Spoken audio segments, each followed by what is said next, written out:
Ok, chicos, mientras van ingresando, por favor, nuevamente se ha cortado la comunicación, pero ya empezamos nuevamente, ¿ok?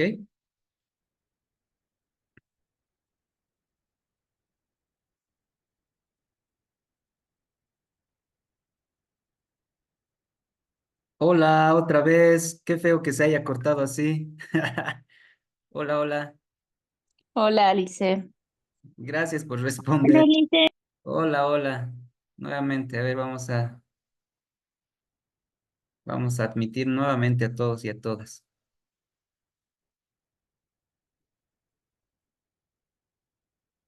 Listo.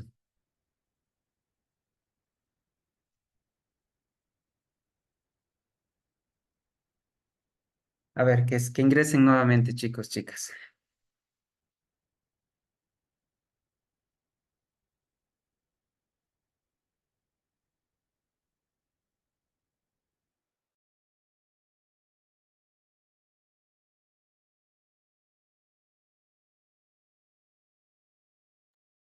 Sigamos entonces. Nuevamente voy a No sé si estoy grabando. Estoy grabando, ¿verdad? Sí. Voy a revisar la presentación.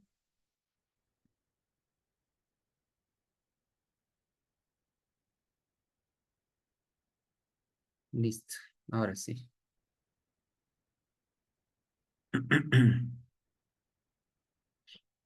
A ver, ahora sí.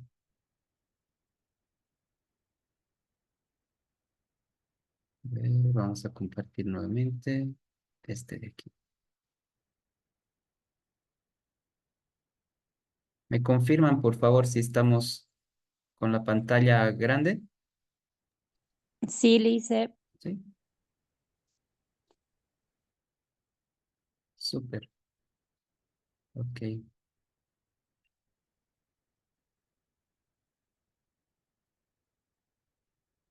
Listo. Ahora sí.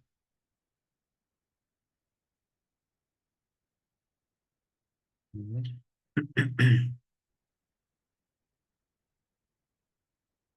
Ahora sí. De acuerdo. ¿En qué nos hemos quedado? Por favor, me he distraído.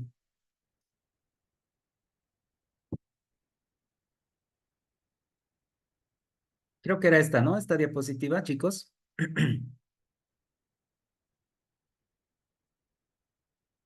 Sí, Lice, era Sí, esa sí. diapositiva.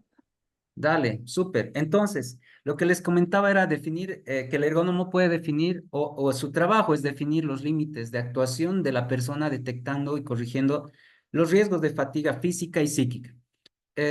Cuando vayamos a analizar los puestos de trabajo ya desde la próxima clase, vamos a ver todos los elementos de la atención, esfuerzo físico, por ahora solamente físico, ojalá lleguemos al psíquico, sería lindo, pero con este curso, porque hasta ahora he llegado solamente hasta el físico, cuánta atención realiza y cuánto esfuerzo realiza cada una de las estructuras del cuerpo desde el punto de vista estático y dinámico. Es un análisis bastante complejo y bien profundo, pero bien bonito también. Y eso es lo que vamos a trabajar. Entonces, nosotros vamos a saber cuánto de tensión, cuánto de esfuerzo puede resistir esta persona en su entrenamiento para este trabajo que está realizando. Digamos, un pintor está entrenado para aguantar mucho tiempo en esta posición, su muñeca, por ejemplo, en esta posición de semiflexión, ¿verdad? Y pintar en esta posición, la parte dinámica. Pero alguien que no ha pintado antes va a realizar, sí, ese trabajo, pero va a tener menor cargabilidad para poder realizar este tipo de trabajo y se va a cansar primero más rápidamente y se puede lastimar. Entonces puede haber riesgos, primero solamente de fatiga y después riesgos de lesiones por realizar un trabajo al cual no estaba adecuado. Entonces el ergonomista va y dice, no, tu límite es este, tienes que tener este cuidado, ¿no? Así es. Entonces, luego, crear bancos de datos para que los directores de proyectos o los dueños de la empresa o los jefes de la empresa puedan ayudar a estas o colaborar a estos trabajadores, ¿sí? Permítame un ratito, voy a admitir otra vez a los chicos. Me distraigo. Entonces, crear bancos de datos para que los directores de proyectos posean un conocimiento suficiente de las limitaciones que existen entre el sistema persona-máquina, de tal forma que evite los errores en las interacciones. Entonces, no solamente va a ver a los trabajadores, sino también va a ver a al entorno de este trabajador, ¿sí? Ok, ya que admitan. Les cuento que me distrae mucho en el rato que aparece un mensajito así. Bueno, ok. Le pido por favor a alguien que me confirme si estoy grabando. ¿Estoy grabando? Sí, licenciado, Sí. está grabando. Sí, le Gracias. dice, Sí, Lice. Agradezco, agradezco. Muy bien. Eso es. Entonces, la responsabilidad que tienen o que tenemos las personas que direccionan o dirigen un puesto de trabajo o una empresa o una institución, una industria o un lugar, tienen la responsabilidad de ver estas limitaciones del sistema persona-máquina, estimados chicos. Aunque no crean, el primer momento, la primera persona que debería ver el puesto laboral suyo, no, el puesto de trabajo suyo como estudiantes, sería el docente. Debería haber identificado todas estas limitaciones.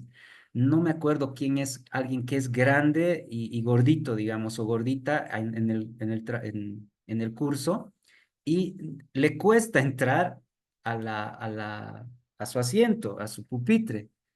Ya deberíamos identificar eso y poder ir modificando o decir a coordinación en este caso de que existe este conflicto en el sistema persona-máquina.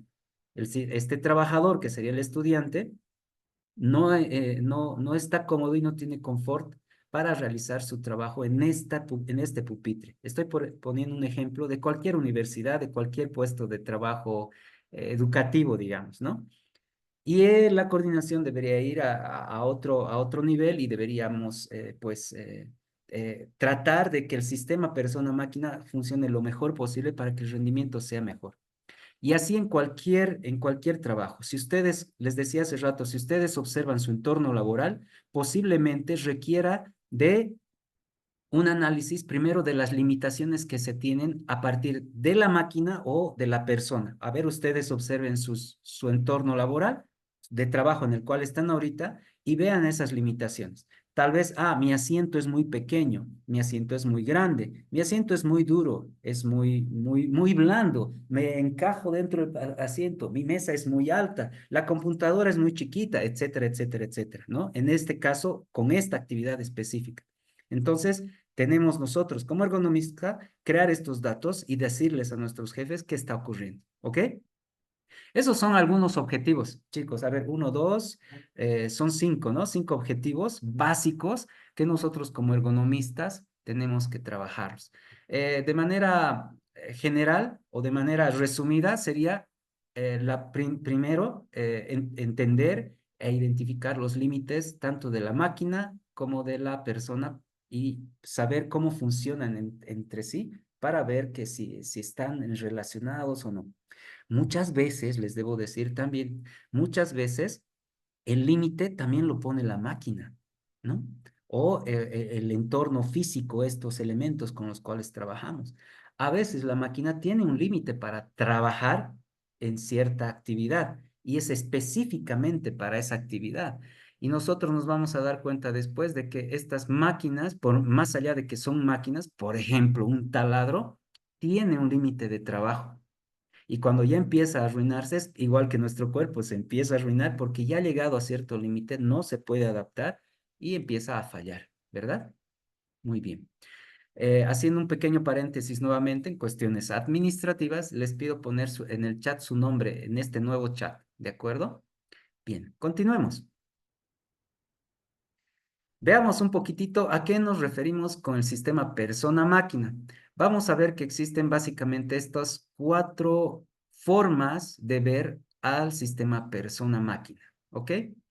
Hace rato les decía que un sistema persona-máquina está constituido por una o más personas o más máquinas interaccionando entre sí con un objetivo determinado dentro de un ambiente. Desde el punto de vista ergonómico como tal, muy ergonómico, tenemos 4 formas de sistema persona-máquina, chicos. 4 formas. Y son estas básicamente, ¿ya? La primera en la cual, el sistema está constituido por una persona nada más y una máquina nada más. Por ejemplo, y hacerles recuerdo a todos que en la anterior clase hemos analizado mucho qué diferencias había entre máquina, herramienta, utensilio, artefacto, ¿qué más? Instrumento, ¿verdad? Por ahora, solo por ahora, desde el punto de vista más técnico, tal vez didáctico, cuando hablemos de máquina, estamos hablando de cualquiera de estos 5 elementos que habíamos visto y habíamos hablado en el foro, ¿verdad? Cuáles eran las diferencias, etcétera. Cuando yo comente que estoy hablando de la máquina, no estamos hablando solamente de esta máquina, ¿sí? Este conjunto de partes que hacen que se trasladen las fuerzas y aumenten la fuerza del humano, etcétera. No solamente eso. Entonces, cuando hable de máquina, estoy hablando de esos cinco cosas por si acaso, ¿sí? Tanto de máquina como tal, como de instrumento, artefacto, herramienta, utensilio, ¿ya? Cualquiera de esos elementos, ¿ok? Y tal vez otros. Solo con fines didácticos nomás, ahora voy a hablar que es una cuestión la máquina es todos estos elementos, ¿ok? Entonces, ¿a qué nos referimos el primer sistema? El primer sistema es un sistema muy simple, un sistema persona-máquina, en el cual hay solo una persona y hay una máquina en específico, ¿ok? Por ejemplo, una persona con un martillo, ¿sí? Una persona con un desarmador, una persona con un taladro, una persona con ¿qué se llama? Con una compactadora, una persona con un marcador, por ejemplo, una persona con una computadora, por ejemplo. Ese sería el primer sistema, ¿de acuerdo? El primer sistema que es un sistema simple. El segundo sistema, chicos, es es un sistema en el cual hay una máquina, solamente una máquina, y hay varias personas que pueden trabajar con esa sola máquina, ¿sí? Por ejemplo, por ejemplo, 3 personas dentro de un automóvil. La máquina sería el automóvil. Y ahí adentro hay 3 personas, pero atención con esto, 3 personas que trabajan con el automóvil. Cuidado, pensemos en lo siguiente. El conductor es una persona con una máquina y tiene pasajeros que simplemente se están haciendo trasladar. Hay que tener cuidado con esto porque las otras personas no están realizando el trabajo en sí de la persona que está conduciendo. Y este detalle hay que tomarlo en cuenta porque a veces cometemos este error, ¿no ve? Dime, Dayana. Doctor, aquí entraría, digamos, un equipo mecánico y un automóvil, ¿verdad? Esos, digamos, de la fórmula que trabajan todos en conjunto. Excelente, sí. No. Ese es un muy, muy buen ejemplo, ¿no? En los pits, creo que se llaman los pits, ¿no? Así, y todos trabajan sobre una máquina, ¿verdad? Sí, esos. Muy buen ejemplo, Dayana, Gracias. excelente. Súper bien, entonces eso sería un muy buen ejemplo en el cual varias personas trabajan sobre una máquina, ¿de acuerdo? Otro ejemplo, por ejemplo, hay ciertos trabajos industriales principalmente en el cual hay una prensa. Todos los trabajadores tienen que prensar algo. Entonces, el personal uno, digamos este de aquí, el de arriba, el uno prensa los zapatos, el 2 prensa las lengüetas, el 3 prensa las cuerdas de los zapatos. Estoy poniendo un ejemplo grueso, pero todos utilizan una prensa que sería la máquina, por ejemplo, ¿no ve? Otro ejemplo podría ser, además de ese de los carros de Fórmula 1, digamos, ¿no? Entonces, ese es el otro sistema un poquito más complejo si se dan cuenta. Bien, otro sistema es en el cual una sola persona puede manejar varias máquinas y es competente y está entrenado para manejar varias máquinas. Entonces, el sistema podríamos poner un ejemplo como, por ejemplo, un operario o una operaria controlando máquinas de telares, ¿verdad? No sé si ustedes han visto alguna vez allá, aquí en la calle Uruguay, creo que es, yo he visto, me he quedado siempre así sorprendido cómo solo una persona manejaba una máquina que costuraba y hacía tejidos en gorras, en poleras, así unos tejidos de los sellos de cada institución, digamos, ¿no? Sellaba, cosía esto y mientras tanto manejaba esto, iba a la otra máquina y realizaba, que es colaba o pegaba esto que se estaba armando como tejidos. Y en el otro empaquetaba, ¿no? Había una máquina que empaquetaba con plásticos, ¿no? Lo envolvía.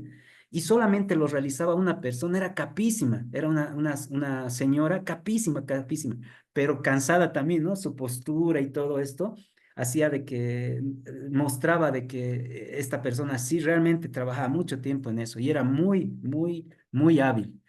Entonces, a ver, pensemos en otros ejemplos, chicos, así como lo hizo Dayana en su momento. A ver, ¿qué otros ejemplos podríamos tomar para, para ver esto de que una sola persona maneje varias máquinas? ¿Ya?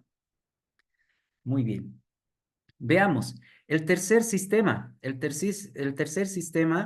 perdón, el cuarto sistema es el sistema en el cual varias personas en un puesto laboral trabajan con varias máquinas también, ¿sí? Con varias máquinas. Entonces, varias personas y varias máquinas funcionan al mismo tiempo. Entonces, por ejemplo, una partida de cartas nos indica aquí en el libro, ¿verdad? No sé si alguien tuviera otro ejemplo en el cual podrían trabajar varias personas con varias máquinas en un mismo puesto laboral.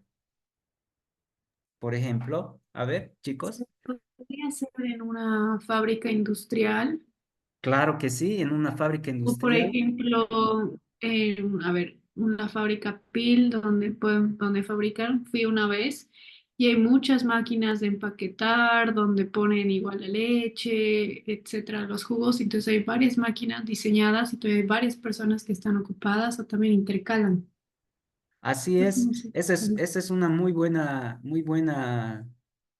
ejemplo. Efectivamente, hay ese tipo de trabajos o esas industrias en el cual incluso, por ejemplo, la persona uno, aquí voy a poner, la persona uno, que sería esta, empaqueta en una máquina empaquetadora de leche.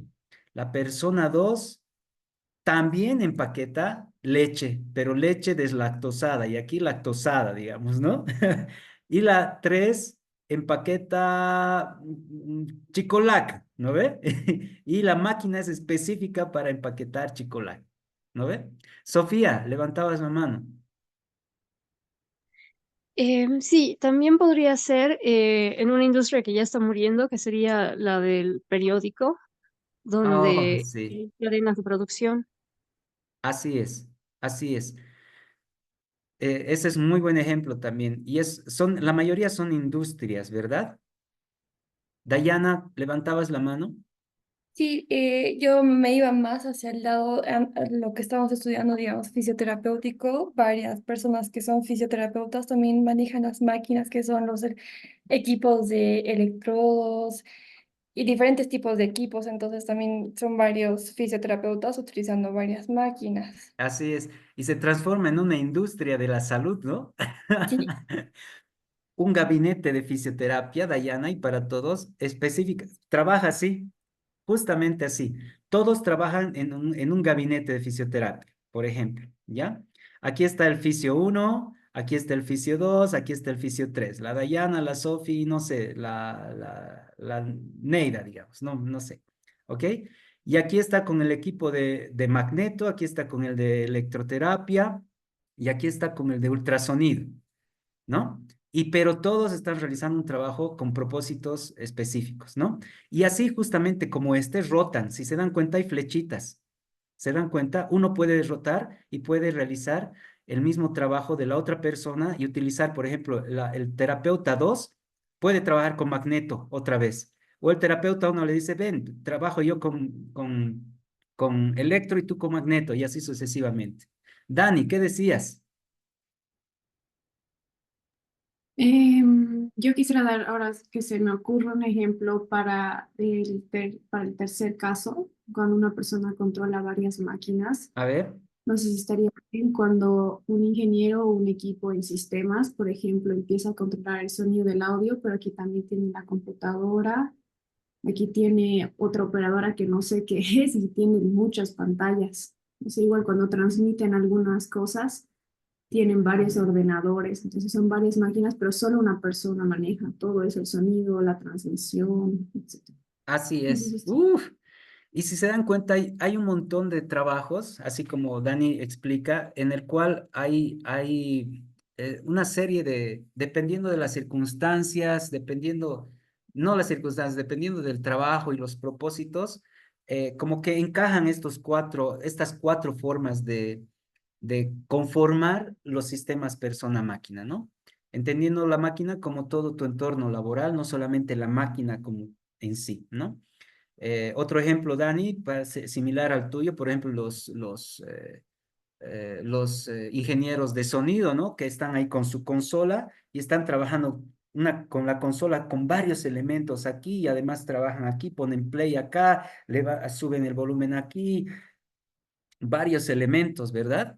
Entonces, estos cuatro ejemplos o estas cuatro formas de clasificar los sistemas persona-máquina son importantes para que tú como ergónomo o ergónoma puedan primero identificar qué tipo de sistema es, porque si se dan cuenta, si vemos que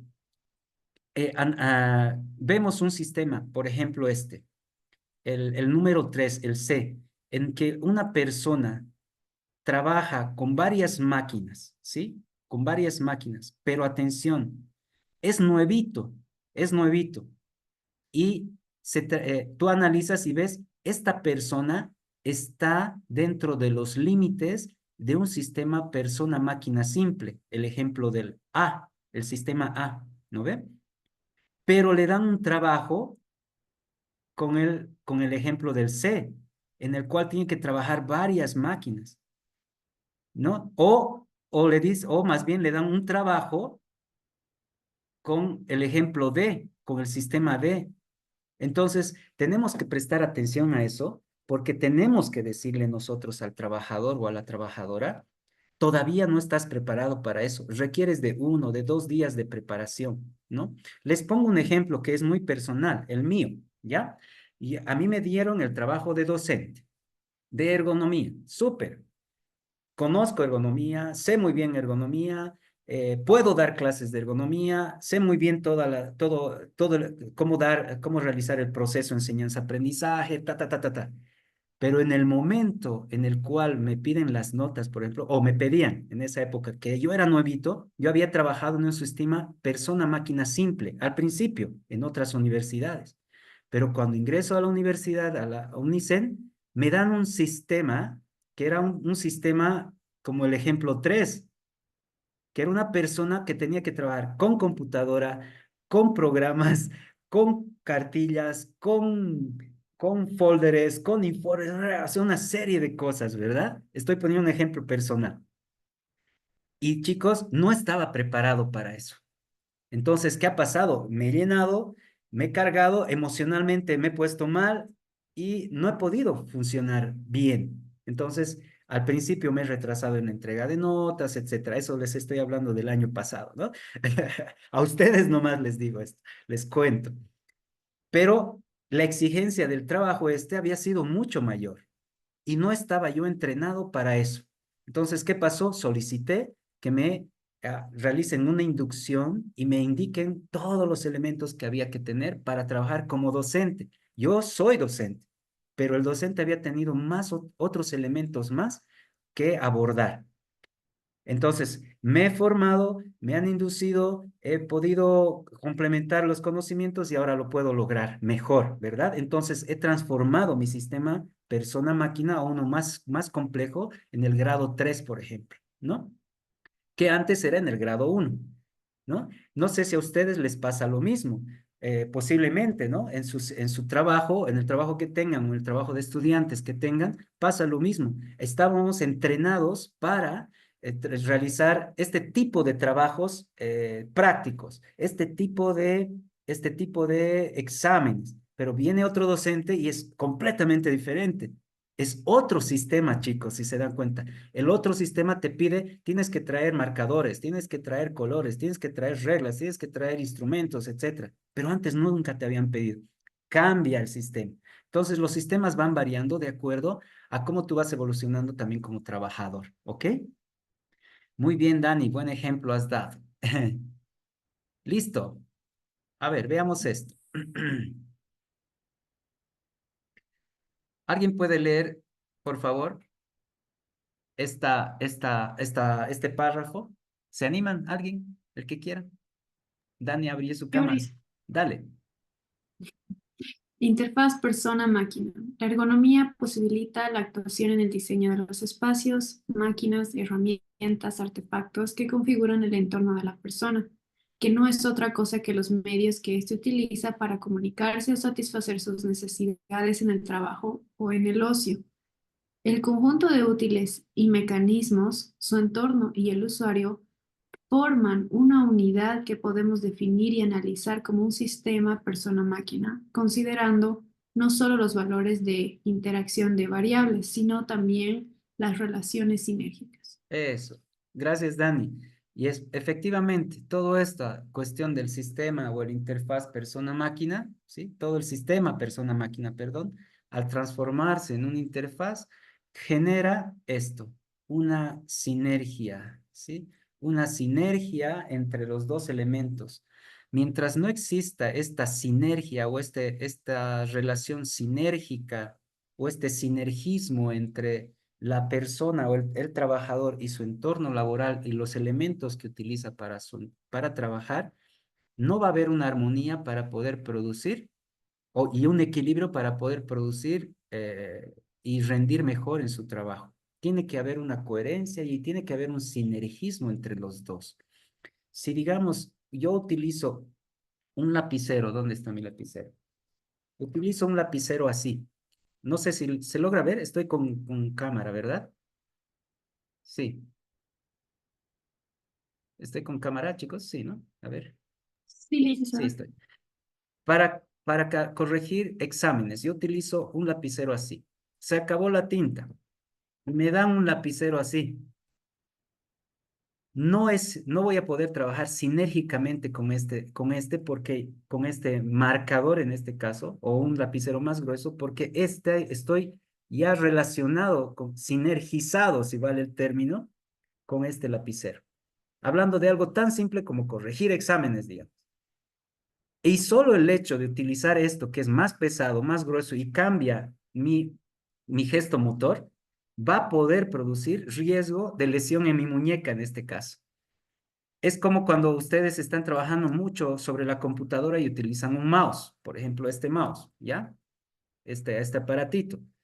Y se compran porque es súper buena onda y es pintudo uno más grande con rayos y con luces y con ruedas y que te habla, ¿no? Pero tu mano no trabaja sinérgicamente con con este mouse grande, porque tú ya antes trabajabas con uno que era justo para tu mano, ¿no? Por eso los mousepad, ¿no ve? Estas cositas que tengo por aquí, que utilizamos para los mouse, si es que utilizamos mouse, e incluso el pad, que es ese cuadradito en tu laptop, está a la derecha o está a la izquierda, o está al centro, o es más grande o es más pequeño, tiene una relación, debe tener una relación sinérgica con ese trabajo que vas a realizar. Entonces, si no hay ese sinergismo y esa coherencia o esa armonía entre este aparato que vas a utilizar en tu entorno laboral y tu trabajo, te puedes dañar como trabajador. Y obviamente tu trabajo no va a ser el mejor, no va a ser ni eficiente, ni eficaz, ni efectivo, ¿no? Tu rendimiento va a bajar, tu desempeño va a bajar en este trabajo. Tiene que haber una relación sinérgica con todos los elementos que tú estás trabajando para que sea lo más eficaz posible. ¿Se acuerdan que es del concepto de eficacia, verdad? Muy bien. Súper. ¿Alguna pregunta hasta aquí que tengan, chicos, chicas?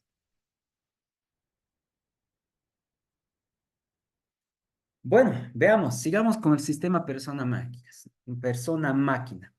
Veamos en qué se clasifican, cuál es la clasificación. Oh, tenemos 10 minutitos más, justo.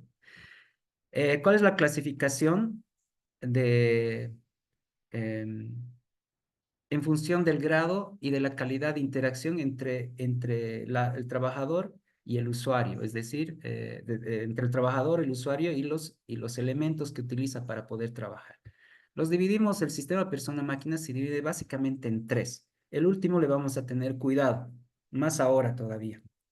Bien, en un sistema manual, dos en un sistema mecánico como tal y tres en un sistema automático o semiautomático. Veamos a qué nos referimos con un sistema manual.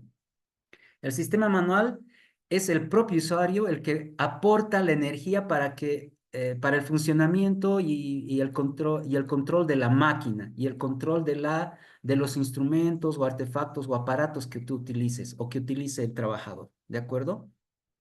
Entonces, el control que se ejerce sobre la máquina es directo desde el usuario. O sea, el usuario es el que produce el trabajo de la máquina, ¿sí? Por eso se llama manual. Y ahí nos iríamos mucho al primer ejemplo del sistema persona-máquina, ¿no ve? Este es muy simple y es el sistema manual. ¿Ok? Por ejemplo, un carpintero con su martillo, aquí un ciclista con su máquina que sería la bicicleta, aquí un ingeniero con su flexo, con sus reglas o con sus niveles, etcétera. Ese es un sistema manual puro, ¿ok? El segundo es el sistema mecánico como tal, ¿sí? El usuario aporta una cantidad limitada de energía ya que la mayor cantidad de esta es producida por las máquinas o por alguna fuente exterior. Aquí estamos hablando de máquinas ya más grandes, si se dan cuenta, ¿sí? Por ejemplo, un sistema manual en el cual nosotros utilicemos el destornillador, ¿ok? Ese es un sistema manual. Pero el momento en que utilizamos una máquina, que sería un taladro destornillador, se transforma en un sistema mecánico, chicos. Entonces, no es lo mismo trabajar con un desarmador que con un desarmador manual que un desarmador mecánico. Bien, y aquí tenemos dos ejemplos, ¿no? Por ejemplo, este coche de carreras, justo Dani, miren, ¿no? Este coche de carreras, esta persona que está trabajando en un bus, en el Puma Qatari, si no me equivoco, ¿no ve? Bien, atención con esto. El hombre recibe la información del funcionamiento directamente o a través de dispositivos informativos y mediante su actuación sobre los controles regula el funcionamiento del sistema, ¿ok? En este sistema mecánico, el que opera la máquina es el trabajador, el operario. La máquina le da cierto tipo de información para que el operario trabaje de alguna manera, ¿sí? Le da cierto tipo de información. A eso se refiere esta segunda parte, ¿ya? Por ejemplo, si uno está manejando este bus o un camión, le salen señalizaciones, ¿no? Aquí que el motor, el aceite, la velocidad, la gasolina, la parte eléctrica, en qué caja está, etcétera. Te da información la máquina. Estás utilizando el taladro y el taladro te da información propioceptiva incluso hasta cuánto vas a perforar, cuánto vas a apretar el gatillo, cuánto no, etcétera, etcétera. Entonces, estos sistemas mecánicos es la máquina la que produce toda la energía, la mayor energía, ¿sí? ¿No? Pero tú controlas la máquina como tal. Bien, vamos al tercero, ¿sí? Este elemento más. A ver.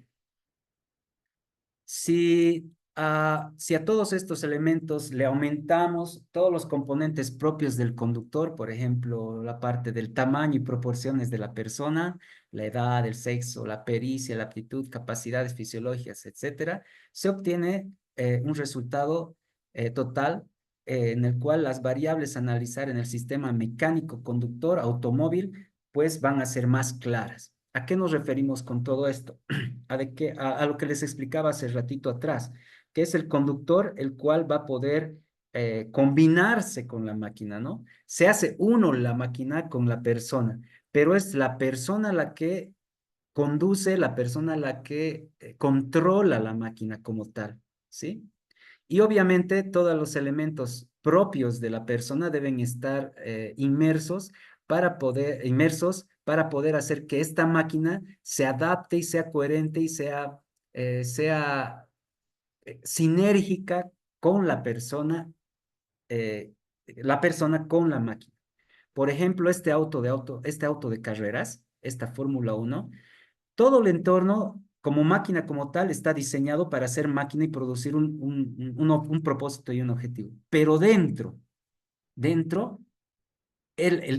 todas las cosas que están dentro, donde entra el piloto como tal, que va a controlar la máquina, es extremadamente personal. Otra persona que entre ahí con algunas diferencias de tamaño o de pericia o de capacidad de manejo, etcétera, no va a poder realizar el mismo trabajo en ese auto. O incluso no va a entrar, no va a encajar.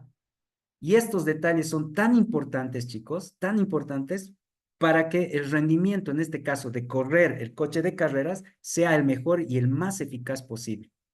Entonces, tenemos que prestar atención a estos elementos, estas variables a analizar en el sistema mecánico, en este caso mecánico conductor o conductora de este auto, es súper importante. Las variables de proporciones, de edad, de sexo, de pericia, aptitudes, capacidades fisiológicas, capacidades anatómicas, capacidades funcionales, por ejemplo, la fuerza muscular, la coordinación, etcétera, ¿verdad? Todos estos elementos tenemos que prestarle atención para trabajar en un sistema mecánico, ¿sí? En un sistema persona-máquina de tipo mecánico. Ahora veamos los sistemas automáticos, que en realidad no hay sistemas automáticos, chicos. Hasta ahorita, completamente automáticos, serían tal vez los de última tecnología que no los tenemos aquí. En realidad nosotros manejamos, o el sistema en el cual trabajamos comúnmente en todos los países, es un sistema semiautomático, ¿ya? Semiautomático, no son automáticos todavía. Por ejemplo, las fábricas de automóviles, si se dan cuenta, tienen todo un sistema de robots que trabajan solitos, pero hay momentos en los cuales hay trabajadores que todavía trabajan con estas máquinas, con estos robots, ¿no? ¿Ok? Bien. A ver, ¿cuál es el concepto este? Los sistemas automáticos o de autocontrol son más teóricos que reales, ya que deberían, una vez programados, mantener la capacidad de autorregularse. En la práctica, los sistemas persona-máquina suelen estar formados por la interacción de subsistemas de los tres tipos.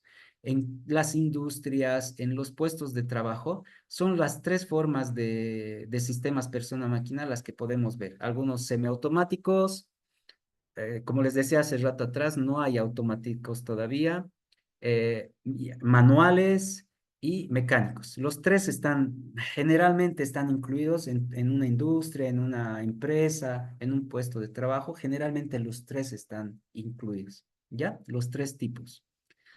Bueno, veamos esto. Para cerrar esta clase de guaguitas, para diseñar correctamente un sistema persona-máquina, ojo, Dani, Sofi y todos los del curso, ustedes como ergónomas próximas, para cuando diseñen, cuando vayan a crear un puesto de trabajo, cuando vayan a modificar un puesto de trabajo, ¿sí? Deben identificar las funciones que realiza el trabajador o qué objetivos tiene ese trabajo. Deben jerarquizarlas, ¿sí? Ponerlas en rangos y en niveles para ver cuál es más importante que otros y hacer una repartición de ellas entre la persona y la máquina, ¿ok? Debes considerar las ventajas e inconvenientes, prestar atención a estos elementos, los elementos económicos, los elementos tecnológicos, los elementos sociales y, por supuesto, todos aquellos elementos ergonómicos, ¿ok? De atribuir una función a la persona o a la máquina. Para esto, tenemos que considerar las características generales de ambos elementos, tanto de la persona como de la máquina y viceversa, como de la máquina y de la persona.